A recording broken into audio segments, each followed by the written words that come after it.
찬미 예수님, 찬미 예수님, 오늘 복음에 나오는 이 오병이어 기적은 내 복음서에 다 나와 있는 기적 이야기입니다. 그러니까 분명히 예수님께서 이 기적을 행하신 겁니다. 오늘 복음에서 우리는 집중적으로 만나야 될 분은 제자도 아니고요, 또 여러 상황도 아닙니다. 우리가 집중적으로 만나고 그분 안에 깊이 몰입해야 되는 분은 바로 예수 그리스도다. 예수 그리스도를 통해서 우리가 이런 어려운 일들을 이겨낼 수 있다는 메시지를 보냅니다. 예수께서는 오늘 어떤 메시지를 우리가 행동으로 살아갈 수 있도록 초대할까요? 오늘 복음은요, 작은 음식으로 5,000명이 먹는 큰 음식을 만들었다는 겁니다.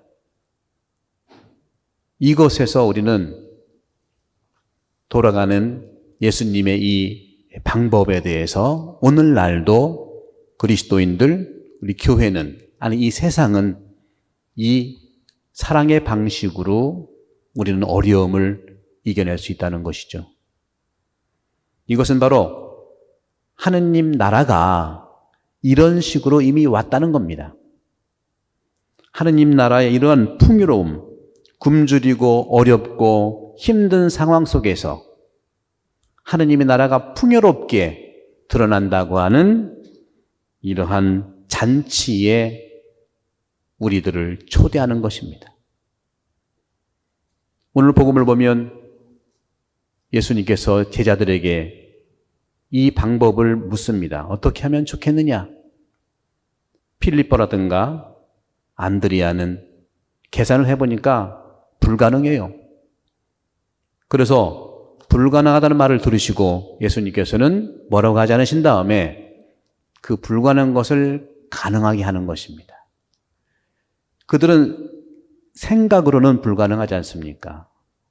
계산해보니까 200데나리온 필요하고 여기 꼬마가 빵 5개와 물고기 2마리인데 불가능한 거예요.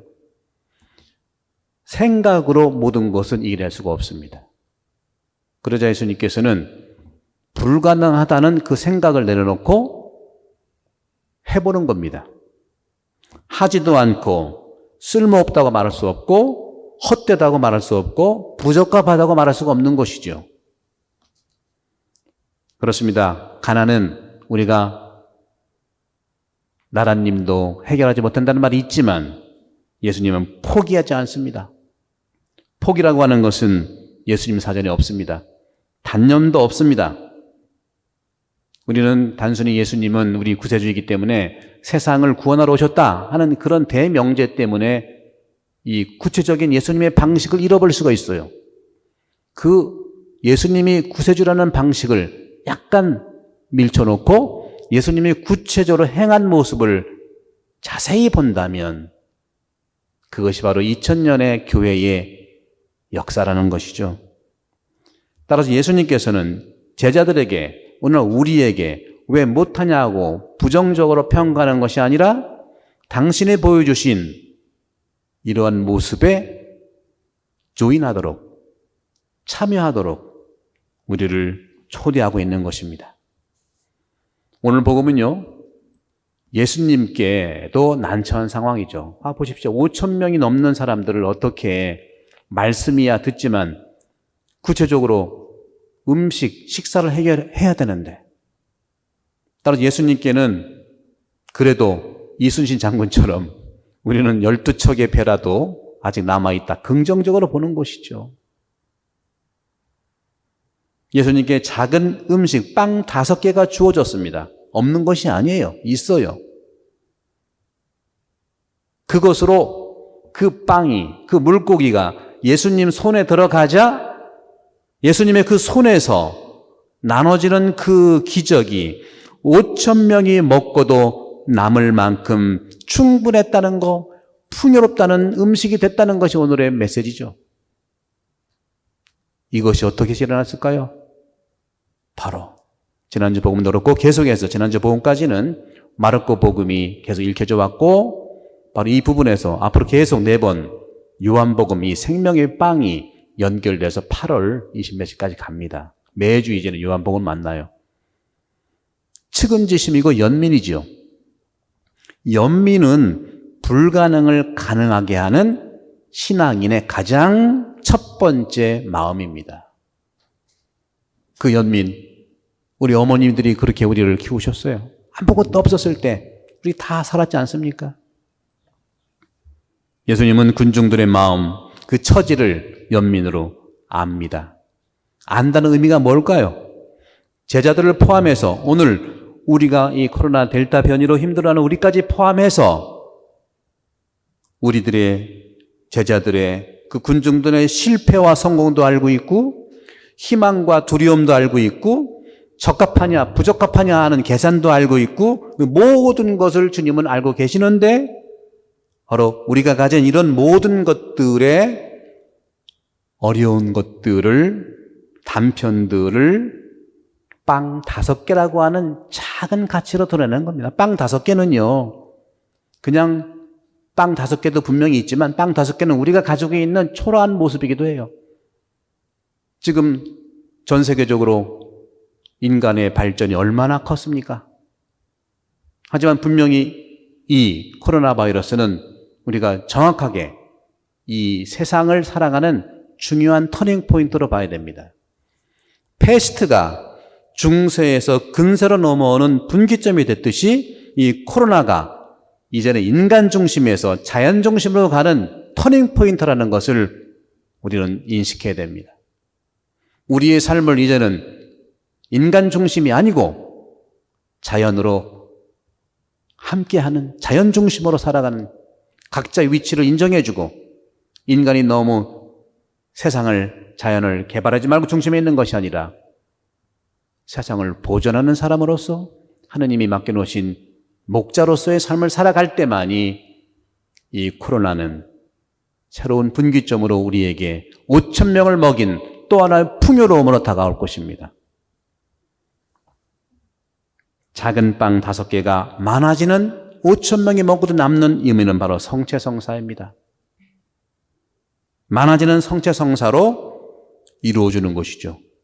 우리도 작년에 코로나가 처음 왔을 때 또 그 재작년에 부시화이어 때 우리가 도네이션 했죠. 또 코로나가 처음 왔을 때 키트를 만들어 가지고 많은 분들에게 이렇게 작은 정성으로 보답했죠. 또 이 록다운이 시작하기 전에 시드니 대교구 신학생들을 위해서 또 우리는 도네이션 했습니다. 이것이 바로 성체성사입니다. 성당 안에서 주님의 몸을 받아 모신 사람들의 성체성사의 실현이 바로 세상을 위한 자기 나눔으로 나타난다는 것이죠. 이것이 교회고 이것이 그리스도인입니다.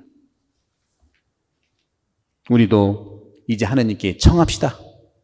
지구의 코로나 근절을 위해서 주님 도와주셔서 하고 우리의 작은 빵 5개라도 가지고 주님께 갑시다. 그러면 우리가 예수님처럼 우리의 손으로 5천 명을 먹인 기적을 이룬 것처럼 우리가 할 수 있는 말을 할 수가 있는 것이죠. 작은 선물이 작은 빵 5개가 나의 별 볼 일 없는 작은 능력이 우리에게 큰 선물로 다시 돌아온다는 것이 오늘 복음의 핵심입니다. 사랑하는 형제 자매 여러분, 너무너무 여러분들 우울해하지 마십시오. 예수 그리스도가 있는 한 하느님께서 우리를 그대로 두지 않습니다. 다만 성체성사는 뭡니까? 성체성사는 예수 그리스도께서 몸과 피를 던져서 쪼개고 흘려서 풍요로움에 된 거 아니겠어요? 지금 록다운으로 머물고 있는 우리 상태는 성체성사의 희생을 살아가는 삶이에요. 예수님이 몸을 쪼갠 것처럼 예수님 피를 흘린 것처럼 우리는 지금 집에서 그 일을 하고 있는 겁니다. 무의미한 일이 아니에요. 하지만 정책적으로 국가에서도 백성들을 위해서 좋은 정책을 내야 되는 건 당연하겠죠.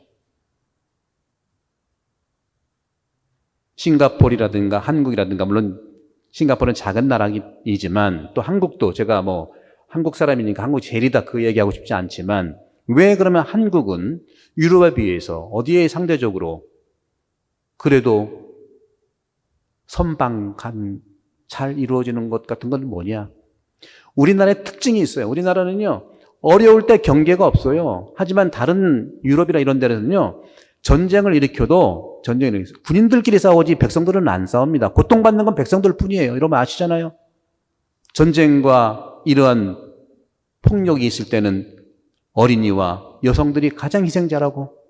그런데 한국은 지정학적인 부분도 있었지만 전쟁도 없었지만 누가 한국을 쳐들어왔을 때 모두가 군인이었고 모두가 의병이었고 모두가 함께하는 거기 때문에 우리는 이러한 지혜를 모을 수 있던 겁니다. 우리가 다른 나라에 비해서 장점은 연민의 이 성체성사의 삶을 이미 유전적으로 DNA로 들어가 있기 때문에 우리는 가능한 겁니다.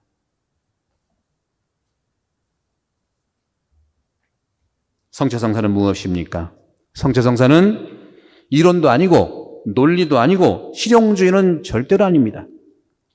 성체성사는 자기 헌신입니다. 어머니와 같은 자기 헌신. 하느님의 영원한 자비와 풍요로움으로 드러나는 이 성체성사는 예수님의 헌신으로 몸을 쪼개고 피를 흘림으로 풍요로워진 것처럼 이 오병이의 기적도 바로 예수 그리스도가 누구냐고 하는 것을 그대로 드러나기 때문에 여러분들 낙담하지 마시고 말씀으로 여러분 충분히 내가 러브 인 액션으로 살아갈 수 있다는 말씀을 드립니다. 우리 이 시기에 이 오병이어의 기적이 우리에게 많은 위로와 많은 축복을 줄 것이고 그런 점에서 예수님께서 누구이신지 그것을 오병이어를 통해서 우리는 매일 삶에서 작은 예수로 살아갈 수 있도록 여러분 모두를 축복해 드리겠습니다.